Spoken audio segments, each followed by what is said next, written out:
વરસાદ દ્વારા પાણી આવે, પછી ઈ પાણી નદીમાં જાય, તળાવમાં જાય, દરિયામાં જાય, પછી નીચે જમીનમાં ઉતરે, પછી બોરવેલ દ્વારા પાણી આવે,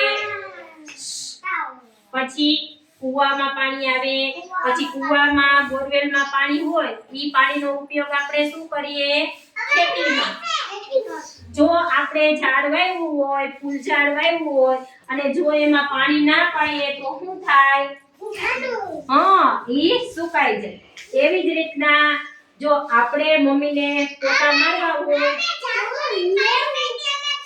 મોટી થઈ ગઈ ને, જો મમ્મીને પોતા મારવા હોય અને પાણી ના હોય તો પોતું મરાય? ના મરાય. પછી આપણે નાવું હોય તો નાવા માટે શેનો ઉપયોગ થાય? પાણીનો. પછી સવારમાં ઉઠીને બ્રશ કરવું હોય તો કોગળા કરવા શું જોઈએ? પાણી જોઈએ. પછી મોઢું ધોવું છે તો શેનો ઉપયોગ થાય? પાણીનો. પછી હાથ ધોવા હોય તો શેનેથી ધોવાય? પાણી. આપણા જીવનમાં પાણી ખૂબ જ ઉપયોગી છે.